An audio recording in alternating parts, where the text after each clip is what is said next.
President Biden is now responding to a deleted video posted to Donald Trump's social media account that includes references to a, quote, unified Reich.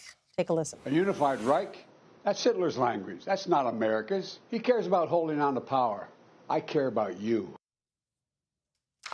At a campaign fundraiser, he said, quote, this is Hitler's language, not America's. Weijia Jiang joins us now from the White House with more. Weijia, good to see you. A White House spokesman said that any post that glorifies Nazi language is, quote, abhorrent, sickening, and disgraceful. It seems that the Biden team is kind of taking this on from all angles.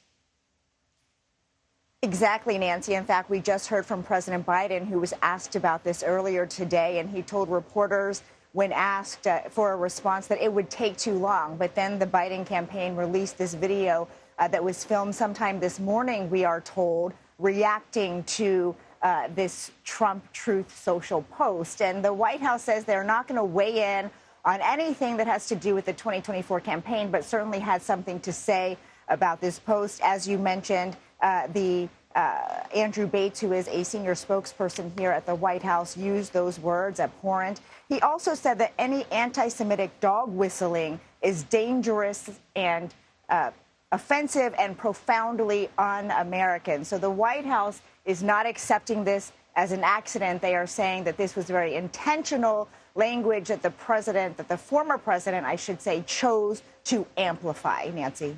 Right. And we should say that the Trump campaign did eventually take the video down, but not right away. They are blaming it on a junior staffer who they say did not see the print about a unified Reich before he or she posted it.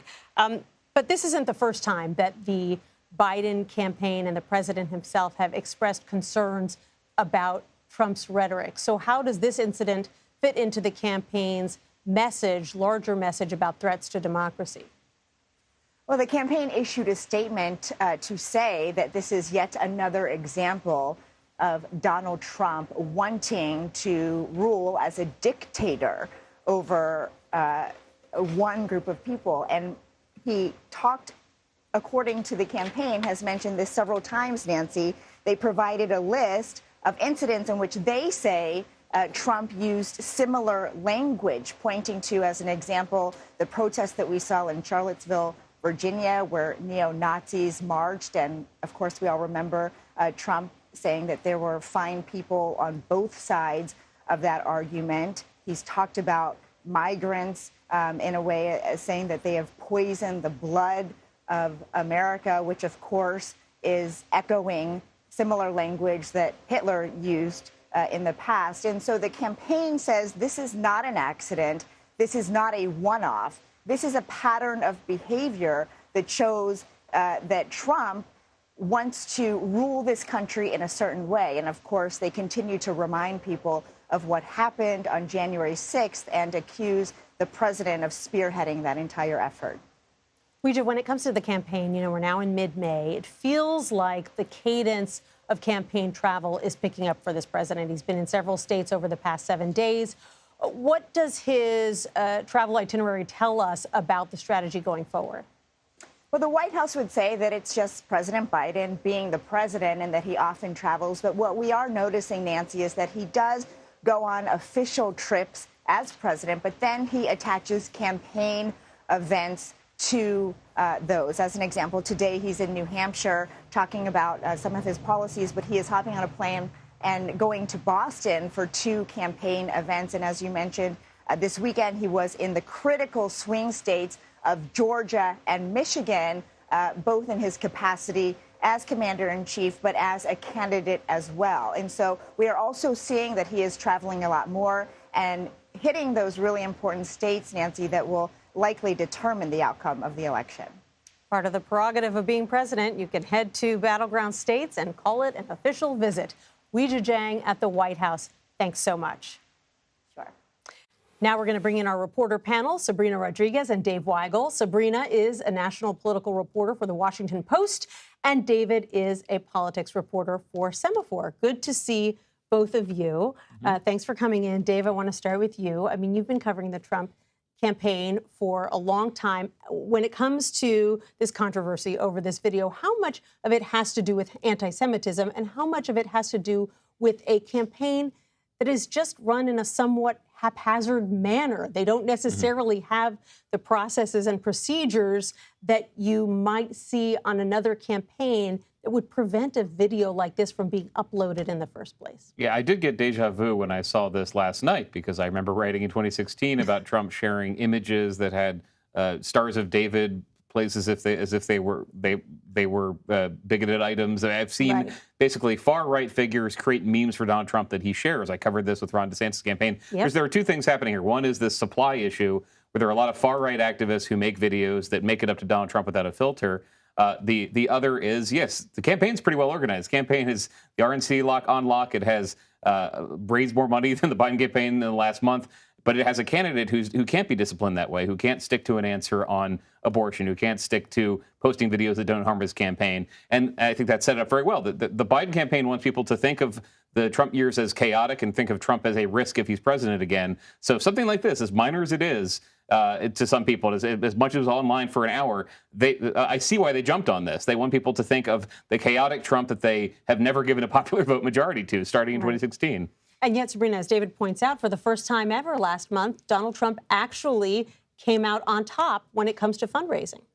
Yes. I mean, the reality is we've seen that Biden and his campaign has a massive war chest. I mean, he, in the prior quarters, has outraised Trump. But I think one of the most notable parts of this is that this has happened, this fundraising and him overtaking Biden in this quarter, happened while Trump was on trial. And a lot of the messaging around it has been how much the trial is going to hurt Trump, or what impact is it going to have, if any. And I think seeing how much fundraising shows that that base of supporters that Trump really relies on, they're still with him even while he is going through this trial. David, where are we with Veep stakes for the Trump campaign?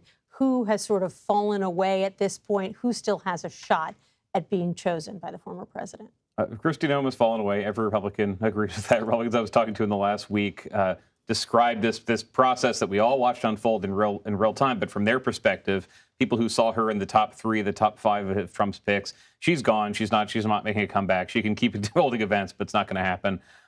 The people around, a couple of senators have become, they've been confident. They've remained confident. I think there are reasons you're seeing J.D. Vance on TV a lot defending Trump. That more than you did 2 months ago. There's because he is in the mix. Tim Scott is in the mix. But I think I've heard more in the last week about Vance than I have about any other senator. Marco Rubio, too. I mean, the Republicans who are going out of their way not just to defend him in court, but to appear in multiple media forums where they might get back to Trump, those are the ones that to take seriously. And Vance is at the top of that pack right now. And Tim Scott's talking a big game. He actually said the other day, well, if there is a vice presidential debate, maybe I'll see you there. Yes, I mean, we're seeing it. The competition is ongoing, and I think from everything that has been reported on Trump and kind of the dealings behind the scenes, I mean, he's enjoying this. Right. You know, anyone in his circle and his orbit will tell you this isn't a decision that he's going to make until he has to make it, because in the meantime, he gets to see that competition playing out on the Sunday shows, in public, and his own trial, and seeing all these Republican leaders really coming out for him. I want to ask you about Arizona, a state where recent polling has showed Biden trailing Trump, but also shows Ruben Gallego, Congressman Ruben Gallego, actually ahead of Kari Lake, which was not always the case. What's going on there? Well, Gallego got the race very early. He scared Sinema out. A lot of things happened, but basically got in the race when it wasn't clear it was going to be a two-way race. Now it is. He's had a message like Sinema used to run that is not really partisan, that is about helping veterans, that is about dealing with the border, although details to be negotiated. She has run a more partisan campaign. She's still associated. She's still, one thing you'll hear from Republicans about her is that she's still campaigning like a MAGA figure, not a Senate candidate. She is spending a lot of time not in Arizona. And are there a lot of voters paying attention to where their Senate candidate is in May of the election year? Maybe not. But Democrats make sure that is known, that Kari Lake is at Mar-a-Lago a lot more than she's shaking hands in Tucson. And Gallego's taking advantage of that. She's not doing what a lot of Senate candidates do in a general election, which is move to the middle. Absolutely. I mean, I think it's really notable that we saw that the National Republican Senatorial Committee, they came out and said Arizona is not one of their top targets coming into this election. And I think it's from the campaign that we've seen Ruben Gallego building. I mean, it's a big focus on the independents who make a sizable chunk of voters. It's 1/3 of voters in Arizona. And those more moderate Republicans who have already seen Carrie Lake. I mean, she's not an unknown figure. She ran a whole campaign in 2022. So they've heard her rhetoric. They've seen her tying herself so closely to former President Trump. And he's saying, you know, if you're that person that really is not a fan of Trump and really is turned off by what Carrie Lake has been saying, the election denialism, her rhetoric in the past on abortion, he's that candidate. He's that person that wants to be like a Sinema, wants to be in sort of the era of John McCain as well. Right, and Democrats have a pretty solid recent record in Arizona in the Senate when they move to the middle. I want to ask you about some recent polling that shows, surprise, surprise, that the economy is the biggest issue. You know, that's not a shocker, but there are other issues that have gotten so much attention lately, like the war in Gaza, that, you know, we can forget that actually this is what is primarily on the minds of voters. And you just went to Texas, and I'm wondering if that was the sense you got there as well, that, you know, at the end of the day, everything kind of else falls away and pales in comparison to the economy. Yes, and it encompasses so much, because some of the problems in Texas they're not the problems in swing states. There's a lot of worries about property insurance, which are not really the purview of the president, but things get assigned to the president. Things get assigned to, I felt more confident 4 years ago. I felt like my dollar stretched further 4 years ago. So I'm in places where people are paying even 60% as much there for gas as California or other states, and they're still relatively unhappy about it. There are economic indicators that have moved the president's way. He has talked about them, and nothing has really moved the dial. I saw this in a place where Biden's not really going to be campaigning a lot, in East Texas, but I heard the same things there that I see in New Hampshire or in Minnesota or anywhere else. Right. Always comes down to economy and inflation.